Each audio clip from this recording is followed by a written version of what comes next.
You know a team that I don't think they can win a national title? Who's that? The Missouri Tigers, as we continue on our deep dive here, talking about teams and breaking them down going into the season. We go up, and for you, Joe, down to the great state of Missouri. Your thoughts on what the 2024-25 season looks for Eli Drinkwitz and company? I have a feeling that there's going to be plenty of comments trying to disprove this statement that I'm about to have, Blake, from Missouri fans. Whenever I do my previews, I've got a nice little template. And I've got a category, Blake, that is key returning starters. In every single show that we've done a preview, I've been able to find like 3-4 guys that fit that description. I put a question mark. I don't know who I'm supposed to look at, Blake, on this Missouri team going into 2025 that I can go, you know, well, if this, and this doesn't go that well, they can lean on this for help. I think that this Missouri team had such an opportunity to be a playoff team, to win a game with Luther Burden and with Armand Membu and Theo Weiss, one of the best receiving rooms in the SEC. And they deeply underperformed. And they had to go in the portal in order to fill a lot of those holes for guys that they lost. Especially defensively. I was listening to the 247 sports guy for Missouri the other day on a podcast talking about this team, and he was saying how Drink was saying that he believes that this is the best pass rush unit that he's had, maybe even in the SEC. He's very bullish on what this defense can do. But I feel like as we're opening this conversation, Blake, almost like we talked about with Ole Miss on Thursday, I don't know who I can go, this player. This is the identity. This is the anchor. This is who they lean on. I would love to be proven wrong. I would love for Missouri fans to tell me in the comments, like, hey, you're not talking about so-and-so. But I feel as though there is not a lot of returning production for me to get extremely excited about. They do add Kevin Coleman offensively, along with Pribula, and they bring in Ahmad Hardy. Joe, they're also having to replace pieces along their offensive line. They had to replace a lot of pieces due to injury along their offensive line last year, and look how it went. So at best, you have to put a question mark. At worst, you've already seen what that unit can do. Now, they also go out to right and left tackle and go to the portal because of how bad it was a season ago. We're going to have to wait and see what happens at left and right tackle. But more than Kevin Coleman, Joe, more than Pribula for the extent of it, Joe, they won 9 games with a banged-up Brady Cook and Dylan Pine in that thing. That's a good point. Drew Pine, what did I say, Dylan Pine? Yeah. Okay. Joe, they won 9 games. This is back-to-back years where Drink and company have won 9 games. I got to be a little honest with you. I don't know if I don't give Drink at least the benefit of the doubt on some of these things, mainly due to the fact of what he's been able to build and the favorability of the schedule. So I do look at them and say, Joe, I have question marks at tackle.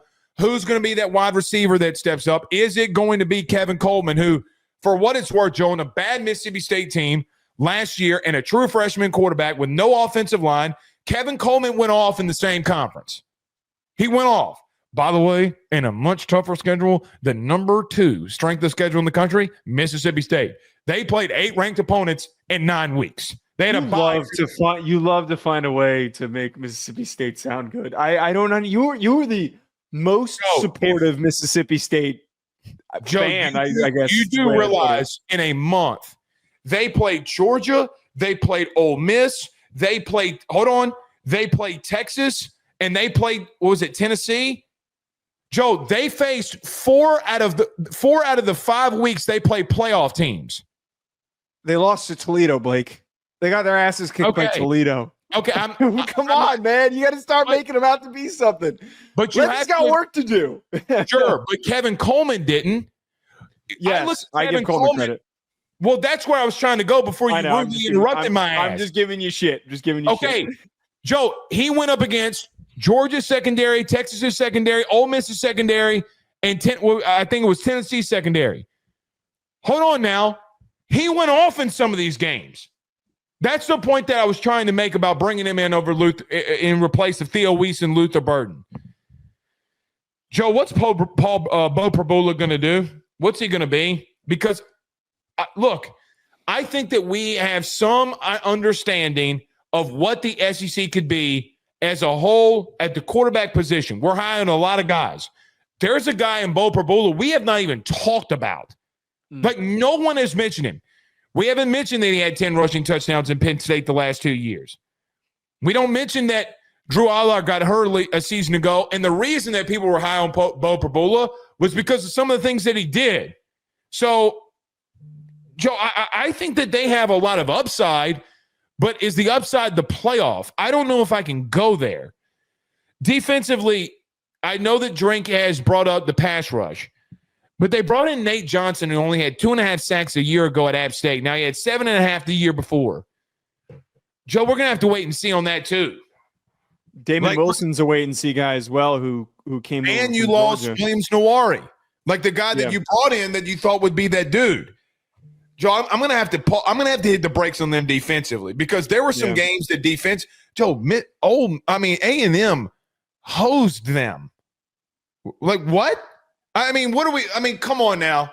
Like A&M of Connor Weigman looked like he figured himself out in that game. Joe, remember after that game, people thought that he could be a very strong sleeper as a Heisman contender. I wouldn't have gone that far, but I thought that he was fixed. It was that they played so bad defensively in that game. I thought that Connor Weigman was fixed, and that was a mistake. You brought up Beau Pribula, and to kind of reel the Missouri fans back in with some positivity. If I were to highlight why you should maybe have optimism, and we're going to talk about the schedule too. That's another signal for me. But if this season goes unexpectedly well, and I think that Drink is that type of a coach that can produce unexpected success with a schedule that's favorable. If Beau Pribula ends up being the best running quarterback in the SEC, one of the best running quarterbacks in the country, and he and Ahmad Hardy combined for a really dynamic 1-2 punch. Hardy was really productive last year. We talked about him when he transferred. He is a hard runner. He's a physical dude. His profile, I think, is going to work well between the tackles, the way that they're going to try and run the football. I think he's the best running back just like physically that they've had in some time. And they've had some productive dudes over the last couple of years. I'm worried about Ahmad Hardy. All I'm saying is if you combine those two and they play to the potential that we could see with their athleticism and you run the ball really well, that's how the team ends up being better than we're expecting. Joe, you brought up a very good point here. 2 years ago when they had 10 wins, what did they do? What did they do? Ran with Cody Schrader.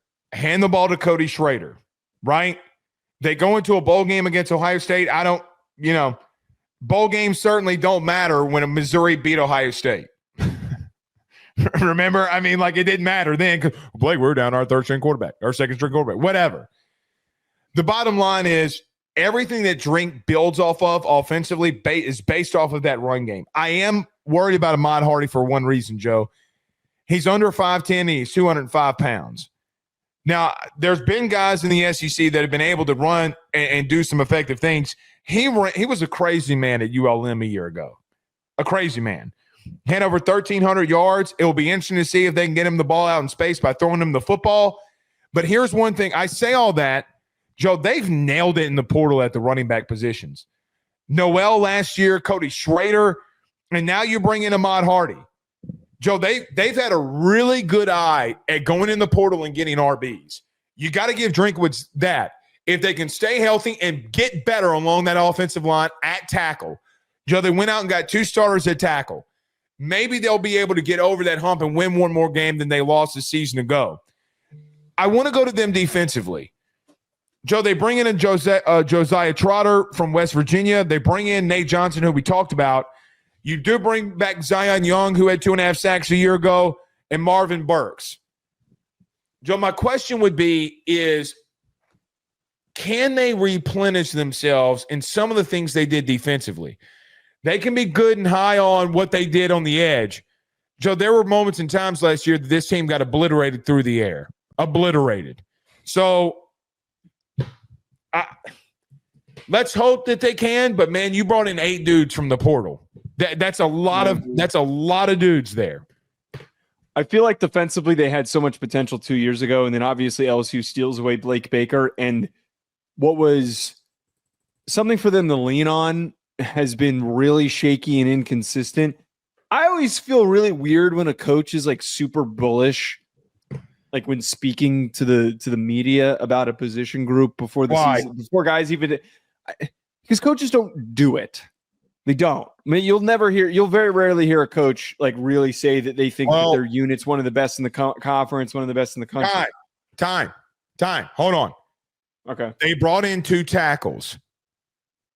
Are you bullish because you're playing against yourself and those tackles are not performing up to snuff? Right. If you were making this statement in the season, it'd be different. You're making it after the you're making it after the spring. So it's like, are your guys something? You found something here.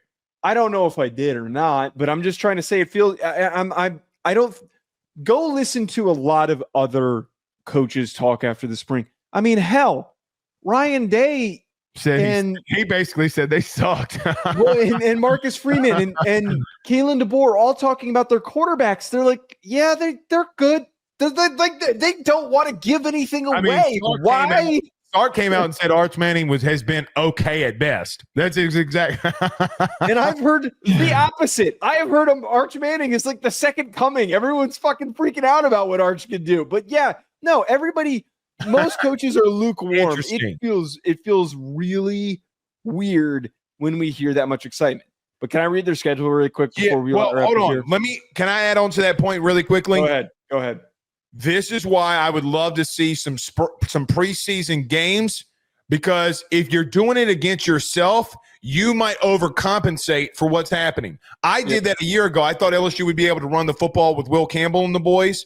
Well, they couldn't. Same with Georgia to some extent. Hey, we can run the football. Well, you're running the football against your team, right? So I want to bring up the point. If your tackles are getting obliterated and you brought 2 guys in to start, they might not be good. That will always have to be something that can't get proven until their first SEC matchup when they play South Carolina in week 4. So, Dylan Stewart will be a real. Did you see Dylan Stewart's thing 2 weeks ago on Instagram or whatever it was? Yeah, it was Instagram. No, I missed it. Dude, he might have gained 15 pounds of lean muscle. Good luck. Good fucking luck. And by the way, he was 235 a year ago. He puts a post on there saying 250. Yeah, good luck with that. Good luck with that. Good luck, big guy. That's all I got to say. All right, read off their schedule. This is the easiest schedule in the SEC, by the way. This is no. Listen. No, it ain't. No. Blake, they have 4 away games. They don't play Georgia or Texas. Or LSU or LSU. Yes, this is the stretch that they have. These are all home games. Central Arkansas, Kansas, Louisiana, South Carolina, UMass, bye week, Alabama at home. They go to Auburn, go to Vandy, bye week, host Texas A&M, host Mississippi State, go to Oklahoma, and go to Arkansas. Their road games are against 4 teams that we have spoke on that are big question marks, that have a lot of shit to figure out. And they're also not – Vandy's no scary road environment. Auburn's going to be tough. Arkansas is not easy. Oklahoma is a little tough, but they're not even in the top 4. Except, they're not in the top. Auburn is. Most of these are not in the top 4 of the hardest road environments in the SEC. Okay, it might be the easiest. Because you do get South Carolina at home, and here's the thing about the schedule you just read off. Joe, South Carolina's got to replace a lot of shit defensively. You get them that early in the season? And you got them that early. Is Lenore Sellers Superman? Then we're going to find out. Yeah. Then you got UMass at home. Then you got Bama at home. I mean, Joe, they don't leave the state of Missouri. 1, 2, 3, 4, 5, 6. It's until like the end of October? Mid-October. They don't leave the state of Missouri until October. That Auburn game would be a trap. You go on an away game for the first time that long, Auburn will be a trap. And if that game's a night, so help you in God, they're not winning that game. I don't give a shit. I don't give a shit what Auburn's doing. They lost to Cal at night. No, I don't give a fuck. No, they get a chaser with Vandy on the road as their next road game. So it's like you say you lose to Auburn, you just come back around and you can beat Vandy. Damn. There's a shot that they could go 10-2 with the schedule. Like there's a legitimate. That's not me being crazy. And I got to be honest. I am completely out on Diego Pavia. Oh, why? I just think teams are going to figure him out. I've heard he's kind of mailed it in. By the way, did Chris Phillips of SC Unfiltered sent me a Snapchat of him or his Snapchat, bro? He's in music videos. He looks fat, like he looks like he's got a beer belly. Oh, that's not good. But look, he'll do some things. But yeah, okay, you might have sold me here, Missouri. All right, so I'm going to ask you a question: could Missouri be a borderline playoff team going into the season? I think if they had any other schedule, we'd be having a completely different conversation. We would be talking about an 8-4 team. If they had the schedule of an Oklahoma, they'd be an 8-4 team. But they are barely getting any difficult matchups. Well, and it's going to depend, like last year, what teams they lose to. I mean, I feel like, if I were just to throw out there. Would Bama be their best win? They have to beat Bama. Yeah. Yeah. Because outside of Bama and South Carolina and Texas A&M, there's a shot that they only play 3 ranked SEC teams. I don't feel like, I got to be honest, I don't feel like A&M can go in there and win. I don't, because you're talking about getting A&M. What they do every November is they tank. And by the way, you got a bye week before you got A&M. A&M led the SEC before the month of October. Coming down the stretch, A&M was the number 1 team in the SEC. What do they do like they do every November? That's why they call them Texas 8-4 right there, because they're going to lose 3 games in November. But here's the thing. They got A&M at home. They got Mississippi State at home. They do have 2 away games at the end of the year. And Arkansas in the last week of the season, depending on who the head coach is at that point, maybe they have an interim. Joe, goofy shit happens there too.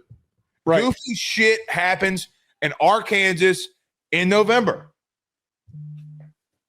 That could be a trap. But I still beat Tennessee. If they can beat a playoff team, Joe, get out. Stop. Down goes Missouri. I think 9-3. That's what I'm going with. 9-3 is my prediction. I would go there too. Yeah. Can Beau? Look, man. Beau Pribula can move. So they got some juice offensively. I'm going to use a Joe DeLeone word there. Juice. He's got some juice. All right. We'll see y'all again tomorrow, man. Y'all have a good night. Hold on. Frank Castle with a $10 super chat. Did we have any more? No, we got to Elks's. Yeah. Frank Castle says Blake knows I'm a hoe, or homer maybe, a homer for LSU. But if Eli keeps them 9 and relevant or double-digit wins, we've got to start giving Missouri and him more praise for making Zoo fun again. Oh, I agree with this completely. Missouri's a better program than people give them credit for. Will they be the Ole Miss? Will they be the new Ole Miss? Yeah, I don't think that would be I would rather have a consistent team than an up and down one. If I'm a fan of a team like Missouri. The only thing that I would say to Frank there is think of the schedule that they got to play next year when the SEC flips. And they have Georgia. Well, think about it. Because they don't play Georgia, Texas, Ole Miss, LSU, Florida. Shit. Oh, I just realized they don't have Florida this year either. But yeah, you're right. They don't have Florida this year. Recruit well. And listen, since we're talking about it, let's look at the quarterbacks they face. Lenore Sellers. No one knows who Kansas's quarterback is. Joe, who's the quarterback? Oh, he's back. Jalen Daniels is back. There. Yeah, I don't know how. But Jalen Daniels. You have no idea who the quarterback at Bama or Auburn is. You have Diego Pavia as the second best quarterback, which I don't know. You mean Jackson Arnold at at Auburn. I don't know if Arnold's going to win that job. I really don't. Okay. Marcel Reed at Texas A&M. Who's Marcel good, Reed. Consistent. John Mateer and Taylon Green. Sellers and Mateer are probably the two hardest quarterbacks that they're going to face. Now, think about if you had to go up against Georgia, Arch Manning, Garrett Nussmeier, DJ Lagway, and I'm just going to throw this out here, whoever in the hell is going to be the quarterback at Tennessee.